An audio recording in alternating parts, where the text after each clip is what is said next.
Hi, everyone. Welcome back to yet another episode of the Hemmings Hot Rod Barbecue. My name is Mike Musto, and on today's episode, we're talking transmissions, specifically overdrive transmissions. Now, if you have an old truck, an old hot rod, something from the 80s or 90s that you want to upgrade for enhanced drivability, fuel economy, and let's face it, just plain fun, this is the episode for you. We've got Jeff Kauffman from Silver Sport Transmissions on, and we're going to talk about not only the transmission that they installed in Big Green, our 1981 Chevy Suburban that we road tripped around the country, but also kind of dispel some of the myths that you might have about what it takes to install an overdrive transmission in your car. You know, if you're going from a 3-speed or a 4-speed or a 5-speed manual and you want something that's a 6-speed, or if you're going an automatic to a manual conversion, Jeff at Silversport, he's the guy that you want to talk to. So give us about 3 to 4 seconds. We'll be right back with Jeff Kauffman from Silversport Transmissions,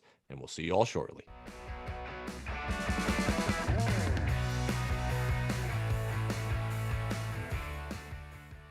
Hey everyone, welcome to a new episode of the Hemmings Hot Rod Barbecue. I am here with Mr. Jeff Kauffman of Silversport Transmissions.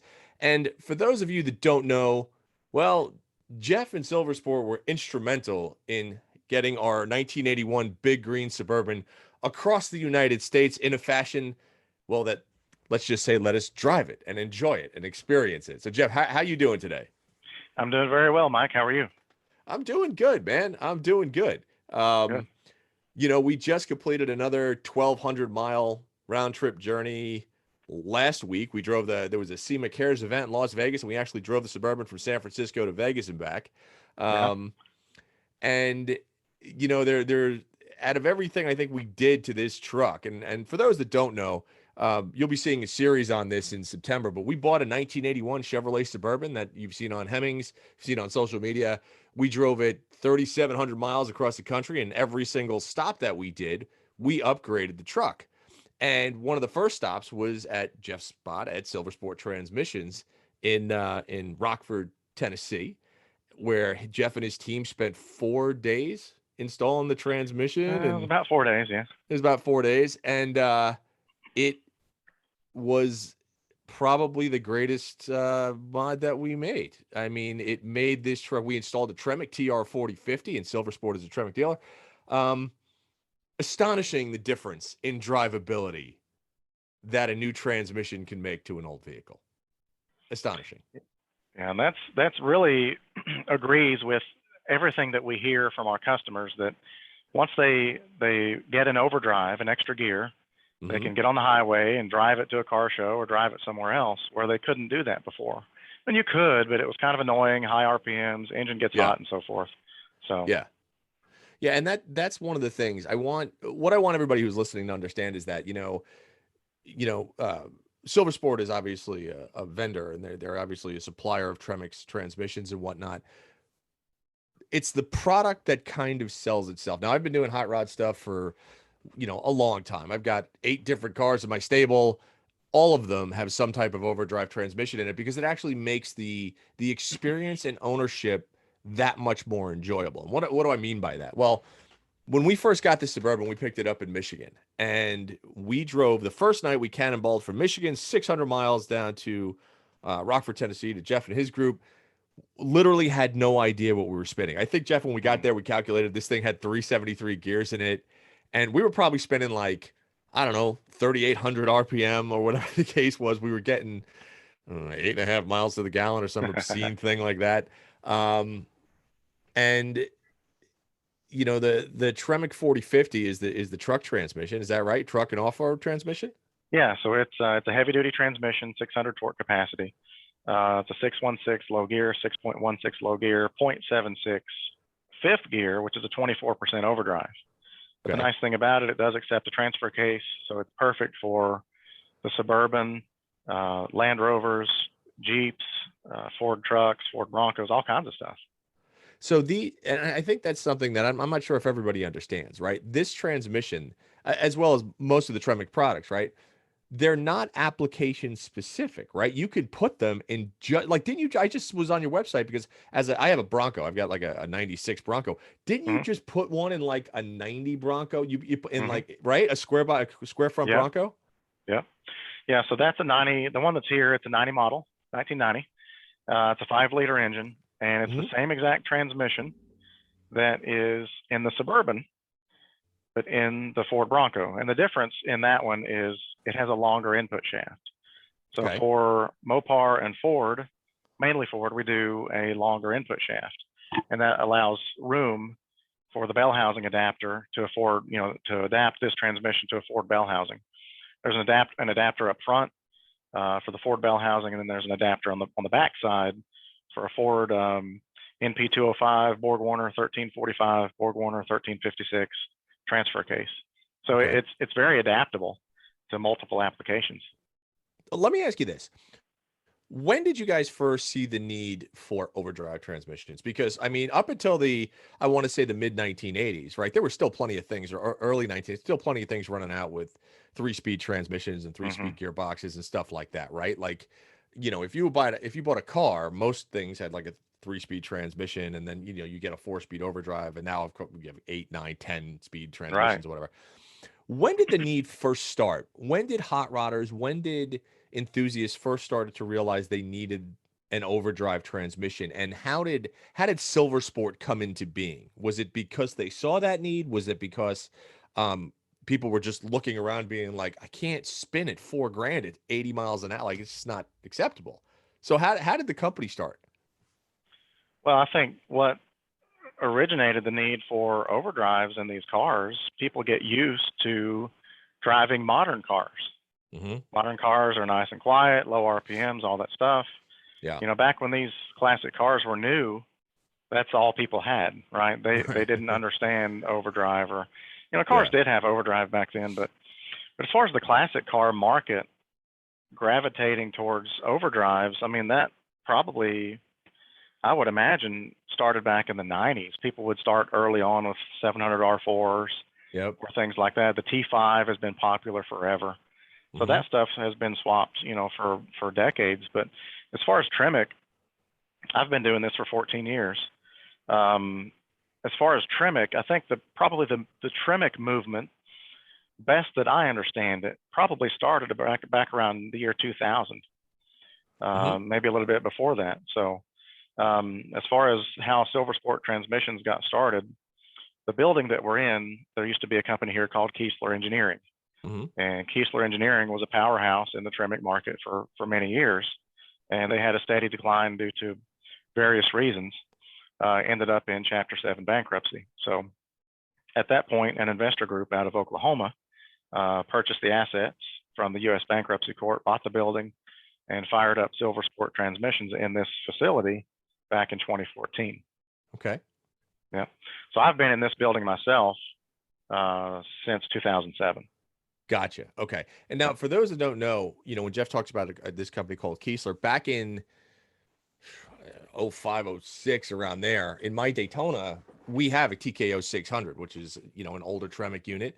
Um, the thing about an overdrive transmission that people need to understand, especially like I'm out here in California, every single person, even the worst and the slowest driver, is cruising at 80 miles an hour out Hmm. here. Everybody drives 80 to 90 miles an hour. It's just, I don't care what your speed limit is, it's just what people drive, right? I don't Yeah. control it, just what it is.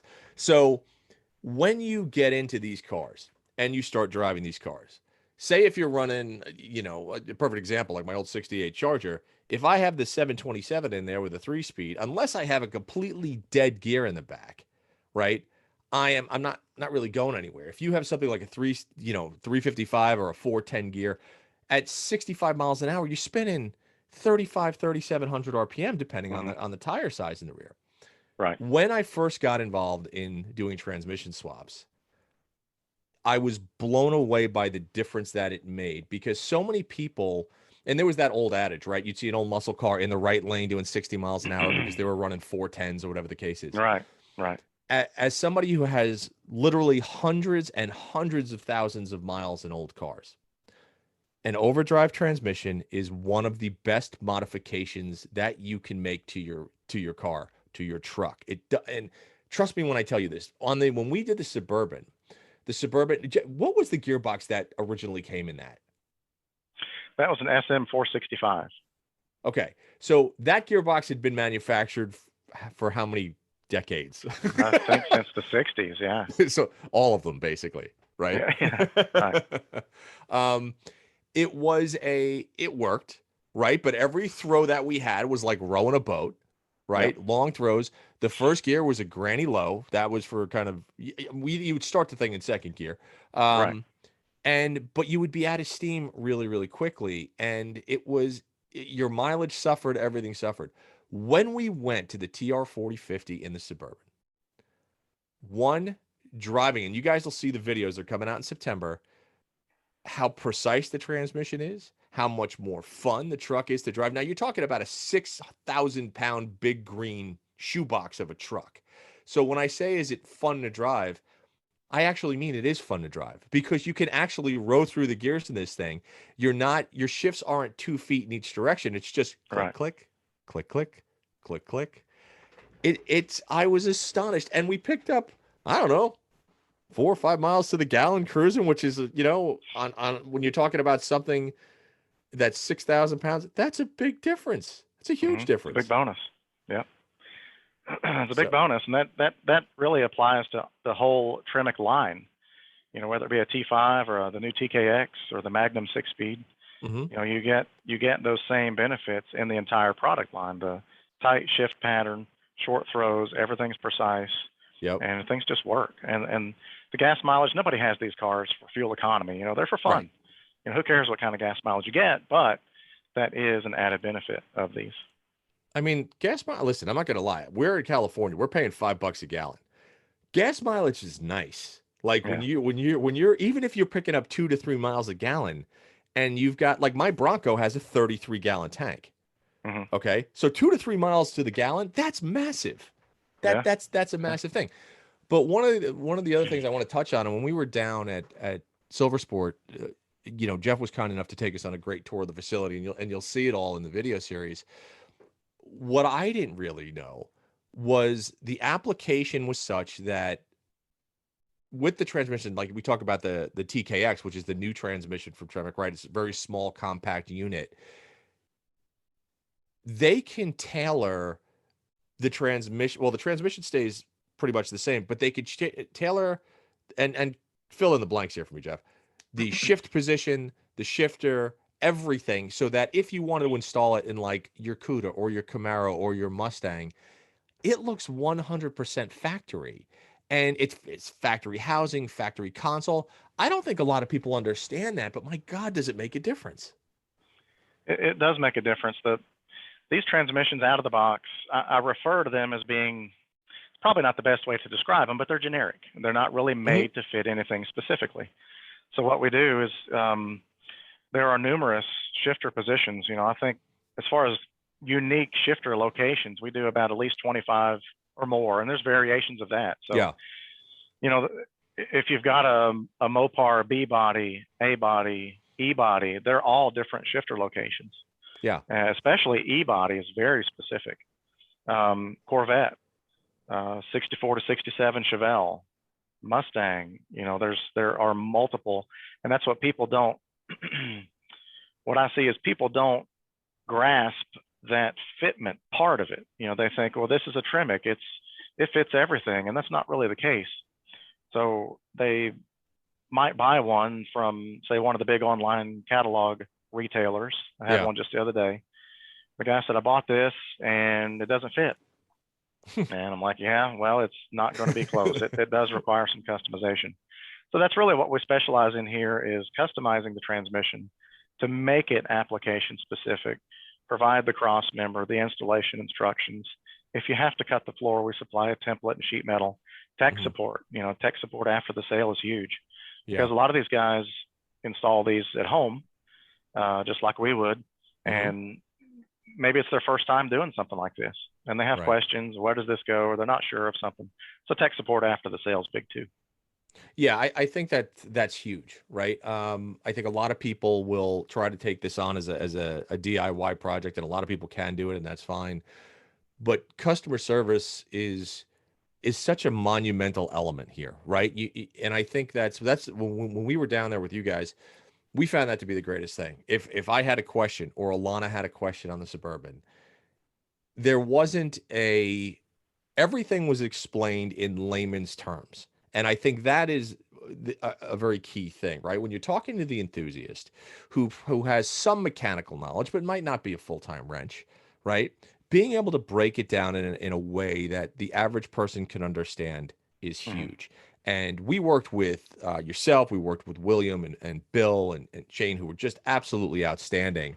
And it was great because anytime I said, listen, why are you doing this? They were literally able to break it down. And I am not a mechanic. I have broken way more shit than I've ever fixed. Right. So like for me to be able to understand it, I think that was the key thing. And in dealing with so many other companies on so many other aftermarket products, customer service is monumental, monumental. And yeah, you guys just knocked it out of the park. Um, Let me ask you this. There was a point, I want to say maybe 10 years ago, maybe 15 years ago, everybody was numbers matching, numbers matching, numbers matching, Mhm. right? I don't Yep. want numbers matching, but I was never a numbers matching guy. My whole thing was like, listen, I want to be able to drive my junk everywhere that I can at any speed that I want. I don't want to worry about it. And when I first got into the hobby, this was back in, 2000, 2001, or whatever the case was, you know, people got mad at me for modifying the cars. They were like, I can't Right. believe you did this. It's not numbers matching. I'm like, numbers matching is great, but it might not work very well in today's society. Right. So if we want it to work, this is what we have to do. Are you seeing a big shift now in people that own these cars or might have owned these cars for a long time and saying, you know what, I used to not drive it because the drivability was not the greatest, and now, you know, they want to. Are you seeing a big shift of people saying the hell with numbers? I just want to drive my stuff. Absolutely. Absolutely. I mean, I've seen that too in years past where guys, I don't want to touch this, I don't want to change that, and I still see some of that today where guys, and for perfectly acceptable reasons, they don't want to cut their car. Nobody Sure. wants to cut their car up.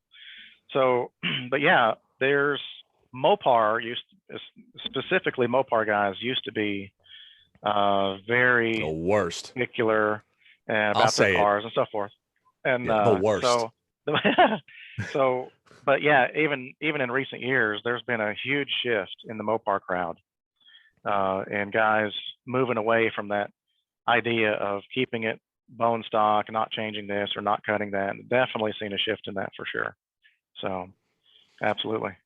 Have you, with that shift, I mean, now it used to be, back in the day, you had, 300, 400 horsepower. That was a big number. Now guys are running five, six, seven, eight, 9, 1,000 horsepower, It's right? common now. Yeah. So it's common, right? If you tell somebody, yeah, the car's got 1,000 horsepower, you're like, okay. Where 15 years ago, 1,000 horsepower was like, oh my God, Right. right? Right.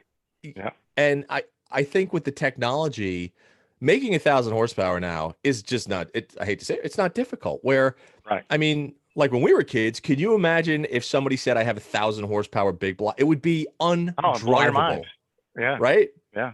Yeah. Totally undrivable. So Absolutely. how do you guys deal with an application like that? So can these transmission hold? Can they hold? Because I'm sure they have torque ratings. So when somebody calls up and says, "Well, I'm building a '69 Camaro, and it's got 900 horsepower, 800 horsepower, or I've got this Jeep that's powered by a diesel and it makes 1,000 pound-feet of torque." Are there applications for that? And can these transmissions be kind of customized to handle that? Or how does that work if somebody were to call with those kinds of questions? Well, those are things that we discover in our sales process. So typically, guys will come to us via phone or internet, and we start talking about their car, and that's something that we discover in that process. What do you have? How's it built? Mainly, how do you plan to drive it? Right. And getting into that power level, the main question is, what are you doing with it? Right. Because, right, and most of these guys, the answer is, I'm just driving it on the street. Right. So what kind of tires do you have? Well, I got 255s. Right. Okay. You're going to blow the tires off of it. Right. Right. So I mean, it doesn't really matter. So if you're making 1,000 horsepower and you've got 255, 295 tires on the street, what are you going to do with it? You're not going to You're hook not it up. going anywhere. Right. Right. So mainly, and as a whole, our business, we don't cater to the drag racing Right. market. We're not the drag racing guys. So our market is going to be the cruisers, guys that like to have fun on the street. They might hit the drag strip occasionally, amateur drag racing, stuff like that. So the thing about the Tremix, the torque ratings are not peak. Those are not peak ratings. Okay. So they don't supply us with peak ratings. Okay. So the TKX is a good example. The TKX has the same torque rating as the old TKO, Right. but it has a stronger case and wider gears. Okay. Right. But they kept the torque rating the same. And the reason they kept the torque rating the same is because they don't want it to cannibalize 6-speed sales. Gotcha. So the TKX is a good example. It's rated at 600 torque, but it will handle a much higher torque load. Same on the Magnum. The Magnum is rated at 700 torque. And so if a guy has 1,000, multiple times I've seen a guys put 1,000 torque through a Magnum and with no issues, even on a track. So the Magnum is very strong. Okay. But yeah, the torque ratings, again, if you're at 900, 1,000 horsepower, it's bragging rights. Right. Guys aren't hooking that Useless. power up. Right. Yeah. So how much of it is setting expectations for the customer as well? Do you find that you're doing that? Because I'll get questions like that where people say, I'm going to build this car. My first question is, well, what do you want to do with it? Why do you want 600 horsepower? Because for me personally, I feel like 400 and people might yell at me, but honestly, 400 horsepower for me, I think is the perfect number. Right? Because you can, especially if you're talking a muscle car, if you're talking a road race car, you can utilize 100% of it, with a 295 or a 315 series tire or something along those lines. It's drivable. You're not going to kill yourself. You're really not going to ding the car up if you got any talent. But how much of that is the education process? And do you find that sometimes you talk people out of things and just to manage their expectations? Yeah, it doesn't happen all the time, but there are times where I'll tell the guy, I don't have anything for you. It's if we don't have something and that's the nice thing about what we do here. We don't have anybody on commission. There's no reason for us to sell something that we don't need to sell. Right. So if it's something where anything that we have, if none of it is a good fit for the guy, I'll refer them somewhere else, or tell them this is just not for you or whatever. Yeah. But yeah, definitely. I mean, in this market in general, ego drives a lot of this stuff, right? So if your neighbor has 500 horsepower, you want 650. So there's a lot of that in this business. But yeah, the education, again, it all goes back to that consultative sales process where it's a two-way street. I gather information from the customer. I give him information about the product, how it's going to fit, what he's going to expect after it's in, and so forth. Yep. So yeah, there is a lot of education in this particular market in the transmissions, because not everybody, a lot of people know a lot about engines, but they may not understand transmissions and how tire diameter can affect your gearing and things like that, driveline angles. So there's a lot of education in it. Okay. As far as trends that you're seeing now, I mean, we obviously came to you with a 40-year-old Suburban, right? Are you seeing, the overlanding market is exploding right now? You've got Jeeps, you've got Broncos, you've got Blazers, you've got everything out there that wants to go off-road. Has that market, have you seen a massive uptick in that as far as doing manual conversions and overdrive conversions over the last, say, 5-6 years? Well, we've had the 4050 since April of 2018. Oh, okay.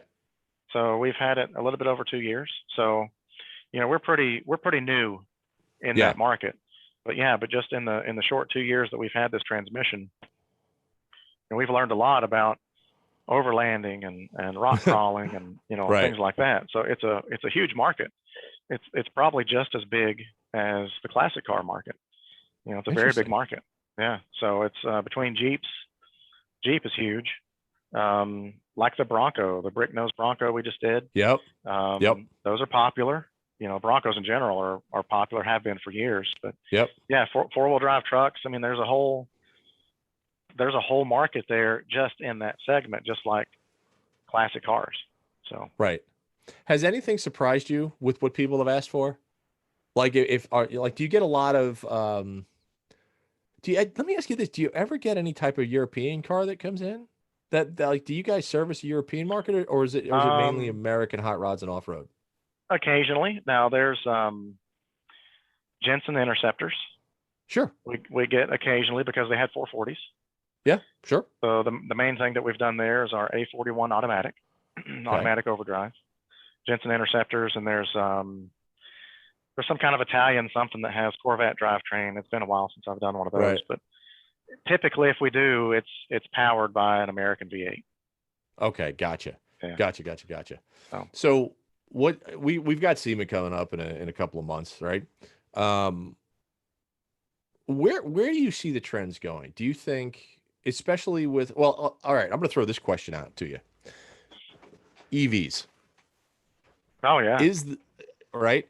Is there? Do you think there's going to be a manual transmission market for electric vehicles too? Because one of the best parts about driving, especially a manual, is the engagement that the owner has with the cars. And EVs, Hmm. while ridiculously fast, are either CVT transmissions or they're very numb, right? And I don't care Right. if somebody's like, well, it'll do 0 to 60 in 2 seconds. Doesn't matter. If you're not playing with it, if you're not engaging with the vehicle, it's just not that much fun. So do you see there being an EV manual It's happening swap? right now.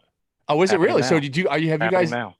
really? So there's a company called Gateway Bronco, Okay. and they are making an electric powered Bronco, and it's going to have the 40/50 5-speed. And Really? we've actually designed a shifter mechanism to block out first, fifth, and reverse. So there's a plate in the shifter mechanism where you have second, third, and fourth only. Okay. You don't need reverse because you just reverse the rotation of the electric motor for reverse. Hmm. Um, but yeah, so the electric Bronco, Gateway Bronco, is coming out. There's another company called Electric GT, Okay. and Electric GT is in the process of converting a 63 Corvette to electric, and it has the TKX 5-speed in it. Really? And this chassis, the chassis will be on display at SEMA. Oh, real? Okay. So Oh did yeah. they call you and say, this is the project we're doing? Now we got to figure out how to make this work. And is that something that you guys did? You were like, okay, because I mean, for It those that was don't already. know, Go ahead. no, is Go, it go ahead. because for those that don't know, like Silver Sport has, like when we went down there, we toured your facility and it's cool. It is truly like a production line based on the application that you're using, right? It goes from stage to stage to meet your application based on your specifications. So did you guys like, how did that conversation go? Were you just like, you want to do what with a what? Well, it was the way they make their electric motor. The back side of it mimics a small block Chevy. Okay. So you take the small block Chevy flywheel, bolts onto the flange of the electric motor. The housing replicates the bell housing bolt pattern. So it's basically designed to be a drop-in for a small block Chevy. You Really? bolt everything up. Yeah, yeah. That And that's stuff they've designed. We didn't design any of that stuff. That's what they've okay. done. Yeah. That's going to be cool because there a lot of people will ask me, what do you think about EV conversions in older vehicles? My personal view is that if you have something with a terrible engine, fine, make a conversion. I have no problem with that. But like, don't pull a 440 out of a Charger to put an EV, because that to me is just part, the heart and soul of that vehicle, right? If you Got got to a hear little that rumble. you got to hear it, right? And it's such a personality attribute of the vehicle, right? Yeah. Um, I could see the advantages of the EV motors, the conversions and things like that. But I would really be interested in driving an EV with a manual, because I would imagine it's got to be a hell of a lot of fun, just because the torque is instantaneous and the power is instantaneous. Right. I don't know how fast you could actually physically shift to do the power, but that's going to be really interesting. I'm very curious to see how many requests you get for that over the next 2, 3 to 5 years. Yeah. It's coming. I mean, whether whether the market agrees with it or not, just technology, it's coming. No, Yeah. it's happening right now. So for me, growing up, reading CarCraft and all these other magazines and Hmm. being into cars, my entire life, being into cars my entire life, it's strange, but stuff changes. So, Right. it's only a natural progression for this to happen. Right. If the stuff is going to exist and people are going to do it with the technology, advancing the way it is with electric stuff, it's here. It's here now. So So what's the strangest request you guys have ever gotten? there's a couple. So we've had a couple of customers. One guy was blind, Okay. and he bought a 5-speed. He had a GTO. I want to say it was a '67 GTO. I don't know how he lost his sight, but the other guy still had his car, and he Hmm. just had people drive him around in it. But Huh. probably the strangest was the guy had one arm Okay. and bought a stick, So and he drove it. I don't know. I guess he had hand controls for the clutch. I don't know, but in your mind, you're trying to picture all Yeah. of the motions of driving and Sure. shifting, and with one. So that's those are probably the two things that stick out as far as strange vehicles. Everything we do, it's there's all kinds of custom stuff. People do a lot of Right. custom stuff, but as far as something really strange, Yeah. I don't know that anything sticks That's out something here. So we should talk about a little bit is the custom side of things, right? Because when we were doing the Suburban, um, uh, any time that you are taking a 40, 50, 60-year-old vehicle and you're modifying it, right? There's going to be some custom touches, right? Like mhm. one of the great things was when we were at your shop, um, the new transfer case for the four-wheel drive system, we didn't have a a stick to actually put the vehicle in four-wheel drive. And Right. so Jeff and his team actually crafted a stick. I mean, they just made one. We don't have one. They said, okay, we'll make one. I was like, really? And they said, yeah. And they did. And it looks 100% factory and it works brilliantly. But I think that a lot of times people might not understand that. They might not understand that if you're switching applications, there will be a little bit of custom work that has to go into this stuff. And I think especially, do-it-yourselfers, they should anticipate that. Not everything is an exact bolt-in when you're talking about custom stuff, because custom means just that, right? You're modifying something to fit something that was never there originally, right? Um, so is that when people buy a transmission from you, does Silversport or Tremec, do they have so if they were to call you and say, Jeff, I want this transmission, I've got a 69 Camaro, do you have installers that you recommend, like certified Tremec installers or dealers, or how does that process work? We maintain a list on our website of a lot of shops that we've done business with in the past. Okay. The people can go on there and see if there's somebody in their region for installs. So, but as far as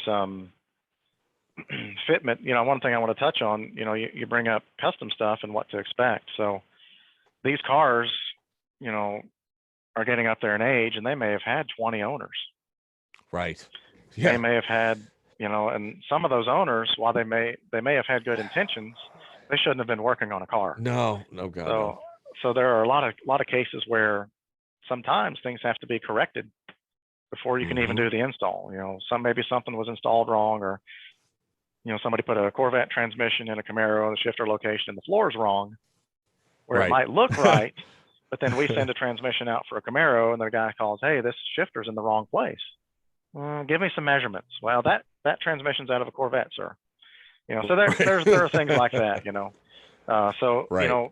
the biggest thing for people to keep in mind when they're doing these, although things might seem to be right with their car, it is very likely that things have been changed in one way or another over the years, you know, Hmm. right or wrong. So there are occasions where we encounter things where something doesn't work, and then by the time we deep dive into what's going on, we find out that something was done to this car 25 years ago Right. and keeps it from working. So Yeah, and that's an amazing point. A 40 or 50-year-old car, could have had 30 sets of hands in it over the years, right? right, And just because somebody thought they were doing something right, it doesn't mean they were doing something right. And so the process of going through an older vehicle and defunkifying it, so to Hmm. speak, right? And Right. making it, and we've done that a million times. Every old car I've ever owned, I've looked into it and I'm like, oh, got to fix that and got to fix Yeah. this and what, like, Yeah. and then you look at stuff and you're like, why in God's earth would they do that? Like, that makes no sense, right? Right. But you don't know the situation of the, whatever the previous owner was and what they Right. had to do to make that, whatever they want modification work. Um, so what's I guess the biggest word of advice you would have for owners when they decide to do a transmission swap, be it on a 4x4, be it on a sports car, be it on a cruiser or, just a custom rod? I guess what's the best thing you could tell them in regards to when they start shopping for a transmission? Well, there's a lot. Um,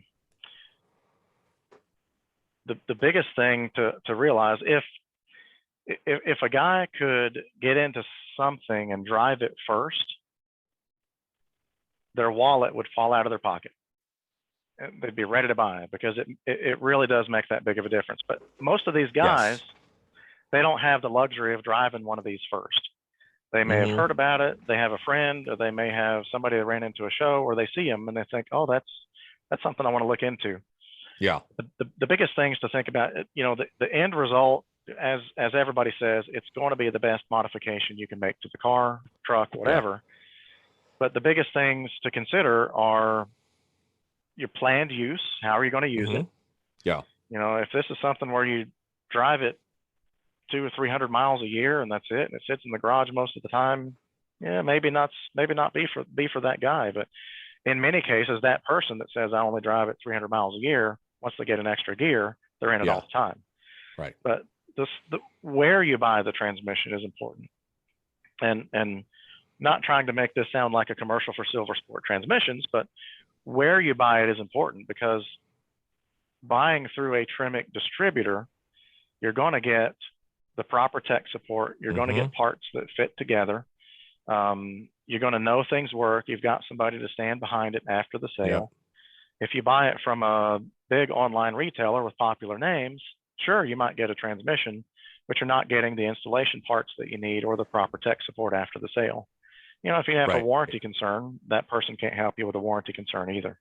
So, but where you buy it, the parts that go in it, planned use, there's a lot to this. Your axle ratio, tire size, everything impacts that final Sure. final result.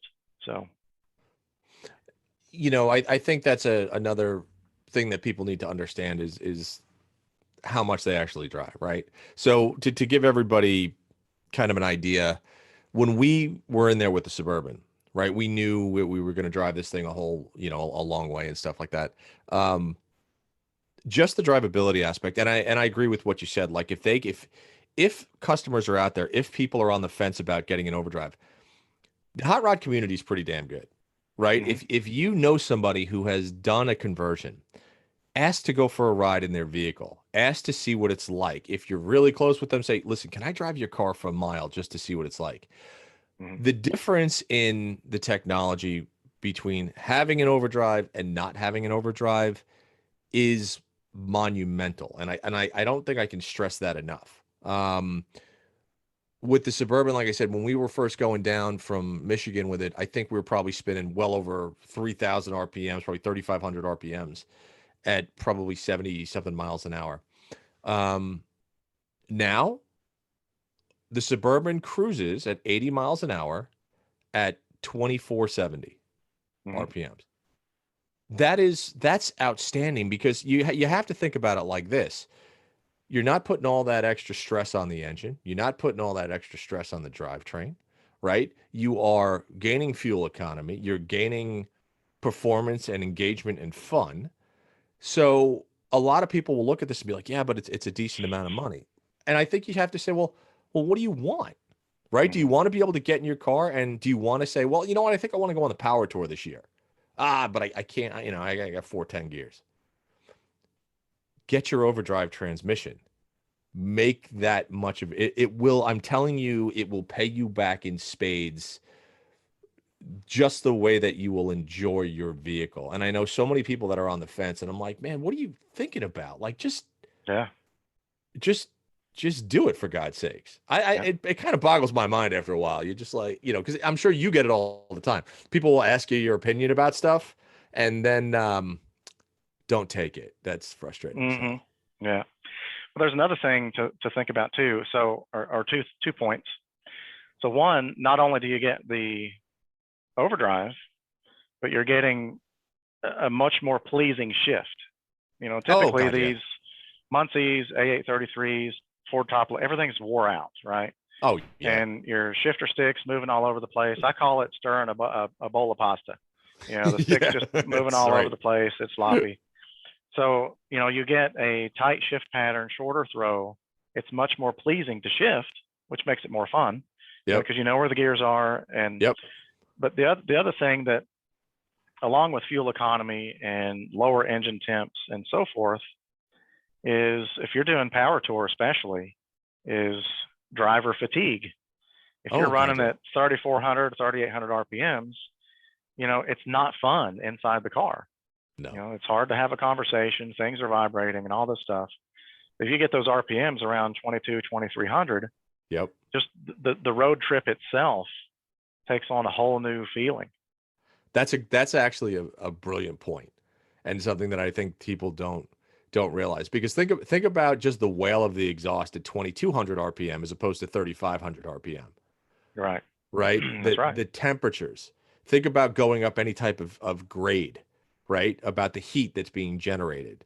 Um, yeah, I think that's a brilliant point. I think that's something that few people realize, right? Right. Um, one last thing that I want to touch on is the driveline, right? Because that's one of the things you had hooked us up with Knoxville Driveline down there, and Hmm. they did the drive shafts for the Suburban. That's something that people overlook as well, Yes. right? And I mean, let's put it this way: the driveline is what puts the power from the transmission to the road. So, any recommendations on that, or why do you think people kind of overlook that? Well, a lot of people overlook them, I believe, because they think they can just keep the one they have.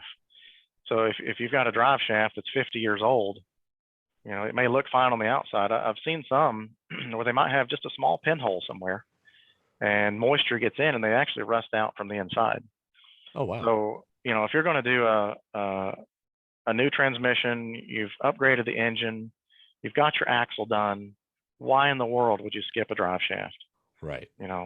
Just get a new drive shaft. It's good. It's balanced. You got strong U joints.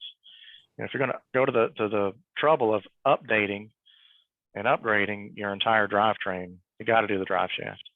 Yeah, and I think that brings to another thing. Like, don't be cheap. Like, I think a lot of people will try to cut corners here. If you're going to do a conversion like this and you don't have all the money right out of the gate, don't do the conversion yet. Save the money until you have the funds to do everything. And by everything, I mean the transmission, any type of little modifications that you have to make, the drive line, the drive shaft U joints, the whole deal. Because as with everything in any type of custom vehicle, if you replace one thing, you're replacing another set of parts to handle that, right? And to go Right. along with that. Um, I've seen far too many times people modifying one thing only to find that they now have to modify 10 other things because of that single modification. Set your plan, right? Figure out exactly what you want to do with your vehicle, figure out the power that you want, figure out how you're going to drive it, how many miles you're going to drive it, what the use of the vehicle is. Far too often people don't make a plan. They go in gung ho and they wind up with a vehicle that they simply never drive because they never thought it through, right? Hmm. So, as an experienced owner, don't be cheap. Do not be cheap. If somebody tells you you're going to have to upgrade this because you made this modification, just shut up and do it, because it'll Hmm. make your experience so much better as an owner, right? Um, the guy like, Jeff and his team at Silver Sport, their customer service was beyond phenomenal. Two, the education that we got when we were down there in regards to not only how to set up the transmission, but just looking at the way that they did it and how things were modified correctly and not done in any type of half-ass way was brilliant. The end result that we got, okay, I've put 6,000, just over 6,000 miles on this truck since May, right? It has been absolutely phenomenal. I can't imagine driving it with the other transmission for that long because I drove it 600 miles with the original box in it and it was a nightmare. This transmission, the 4050 not only made the truck fun, but it made it more economical. I'm not, like you said, stirring a bowl of pasta on every shift. Everything is nice Right. and precise. It's just an enjoyable truck. And I can't thank you guys enough for taking the time to do the swap for us and walking us through the process. So yeah, for anybody out there, don't go to a big parts warehouse and buy your stuff. I'm telling you, just call up Jeff, call up Silversport, let them walk you through the process and do the right thing. But is it in closing, anything else we want to talk about in regards to advice for people in just the transmission world in general? Any trends that you're seeing? Any shifts in the market that you're seeing? We've recently gotten into the Fox body, Ford Fox body market. Yep. So we've kind of jumped in head first into the Fox body market, and the Fox body market is huge. Fox body SN95. So that's we've got a pedal conversion kit for those, a really nice hydraulic clutch kit. So that's something that's fairly new for us, is the Fox body platform. So we're rocking and rolling in that area. But as far as emerging trends, I do see, just like the Fox body cars, 80s and 90s cars becoming a lot more popular and people using them in builds. So that's something that I'm seeing and have been seeing for a while. Is there's the classic muscle car market is still very strong, but the newer muscle market has begun to grow a lot and has been growing for a while now. So, okay, you had just touched on something as far as pedal assemblies and stuff like that. Is that something that Silversport also does? So, or is that something that you would recommend they go somewhere? Like, how does that work if somebody's going from an automatic to a manual? Yeah, so that's the nice thing about what we do. So, if a guy has an automatic car and wants to convert to a stick, we supply everything. Flywheel, clutch, bell housing, cross member, drive shafts. We've got pedal sets. We've got hydraulic clutch kits. We carry clutch linkage, shifter boots, shifter sticks, the fluids. So a guy can, buy everything front to back. The only thing we don't carry would be a console. So some cars like 64 to 67 Chevelle, the automatic console body is different between the automatic and 4-speed cars. So a guy's going to have to pick up a reproduction console. Yeah. But as far as everything to have the engine connected to the axle and have it driving down the road, that's what we do. Oh, see, I didn't realize. That is fantastic. So there you go. There's another reason, right? Aside one-stop shop. One-stop shop. So yeah. Well, whomever is listening out there, and I know there's a bunch of you, as someone who's gone through the piecemeal route and talked to too many different vendors and too many different things, it's a godsend when you can go to one vendor with the right reputation to supply all the products, give you the education on how to install it, what the outcome is going to be. No, that's brilliant. That's absolutely brilliant. Jeff, thank you. I can't thank you enough for tackling the Suburban for us, because you made that truck just enjoyable. It's just a great truck. And like, we've already started talking about doing our second season of that show. And you had talked about 80s and 90s cars. We will be doing an 80s and 90s something. In fact, I might call you and be like, so what do you think we should do? So I'm ready. Don't be surprised if you get a phone call. But thank you very much for coming on the Hot Rod Barbecue. Thank you for giving people an education. To everybody that's out there having had first-hand experience with Silversport, call them, ask them the questions, let them walk you through your specific application. I think more than that, be smart enough to know what you don't know and let them educate you on the right thing to do for your vehicle. Yeah. Good advice. So, Jeff, thank you again. Yeah, man, I'll probably see you in a couple of months when we go to SEMA. No? Yes, we will be at SEMA, and Okay. yeah, be glad to see you. I'll be happy to show you that 63 Corvette EV chassis as well. Absolutely. Oh, one last thing. So where can everybody find you? Where can they find your website? Where can they find you on social media? Well, you're pointing, but if people are listening to this, they need to know. All right, so our website is SST.com. That's shift as in you shift gears, SHIFT, SST.com. So ShiftSST.com. Phone number 865-609-8187. We're on Facebook. We're on Instagram. Call us, email us, check us out. Yeah, and do that because, like I said, one of the best experiences that I've ever had modifying a vehicle. Absolutely fantastic. Jeff, thank you again for coming on, buddy, and we will talk to you very soon. I promise. Sounds great. All right. Okay. Thanks, Mike. Thanks for listening, folks. And again, please subscribe to the Hot Rod Barbecue podcast. If you're on Spotify, check us out there. Subscribe to it on iTunes. And if you are going to go to YouTube, make sure you go to the Hot Rod Barbecue podcast and hit that subscribe button, and we'll come to you every week.